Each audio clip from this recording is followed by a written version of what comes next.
जिस बेटे के लिए रमेश जी ने अपनी जिंदगी का सब कुछ कुर्बान कर दिया था, आज वही बेटा उनसे एक ऐसी बात कहने वाला था जिसने उनके दिल को हमेशा के लिए तोड़ दिया। और इस बार रमेश जी चुप नहीं रहे, क्योंकि कुछ रिश्ते तभी बचते हैं जब माता पिता पहली बार नहीं कहना सीख लेते हैं। रात गहरी हो चुकी थी, घर के बाहर सन्नाटा था और घर के अंदर कई दिनों बाद किसी की सांसों की आहट थी।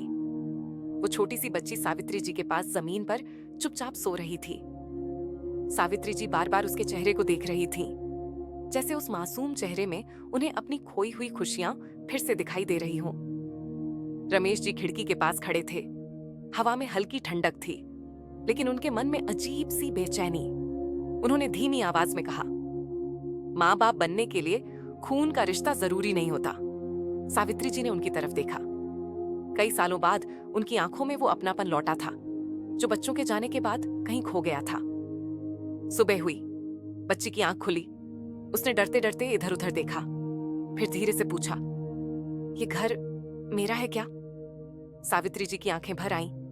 उन्होंने बच्ची को सीने से लगाते हुए कहा, जब तक चाहो बेटा, ये घर तुम्हारा ही है। बच्ची का नाम पिंकी था। वो पास की झुग्गियों में रहती थी। माँ बहुत पहले चल बसी थी और पिता किसी को नहीं पता वो कहाँ है। पिंकी रोज इधर उधर काम ढूंढती थी, कभी पानी भरती, कभी बर्तन और कभी खाली पेट सो जाती। अब पिंकी हर सुबह रमेश जी के साथ चाय पीती, सावित्री जी के साथ रसोई में बैठती, छोटी छोटी बातों पर हंसती। घर में फिर से आवाजें लौट आई थीं। एक दिन पिंकी ने मासूमियत से पूछा, दादा, आपके बच्चे कहाँ हैं? रमेश जी कुछ पल चुप रहे, फिर बोले, अपने अपने घर में खुश हैं। पिंकी ने कहा, तो आप अकेले क्यों रहते हो? ये सवाल सीधे दिल में उतर गया। उसी शाम रमेश जी के मोबाइल पर मैसेज आया, बड़े बेटे अमित का। पापा, हम लोग अगले हफ्ते आ रहे हैं। सावित्री जी ने पढ़ा और चुप हो गई। उम्मीद और डर दोनों एक साथ दिल में उतर आए। बच्चों के आने की खबर पूरे घर में फैल गई। पिंकी ने पूछा, अब मैं चली जाऊं? सावित्री जी ने उसका हाथ पकड़ लिया। नहीं बेटा, तू कहीं नहीं जाएगी। अगले दिन घर में फिर से तैयारियां शुरू हो गईं। पुराने बर्तन निकले, घर साफ हुआ, लेकिन इस बार सावित्री जी का मन वैसा नहीं था। अब वो सिर्फ मां नहीं थी, अब वो किसी की दादी भी बन चुकी थी। जिस दिन बच्चे आए, घर में फिर से भीड़ थी, लेकिन खामोशी भी। अमित ने पिंकी को देखा। ये कौन है?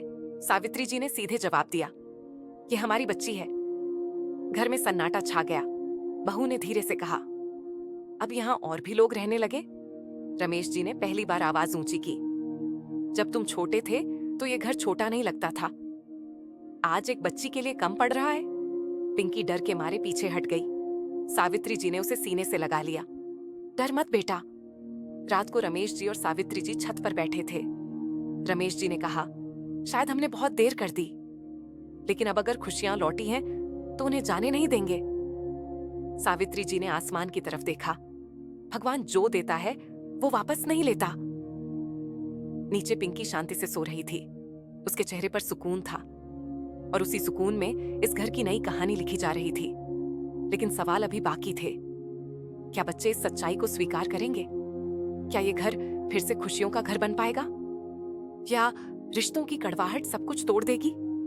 आगे की कहानी जानने के लिए हमारे साथ बने रहिए और देखिए खुशियों का घर पार्ट 4।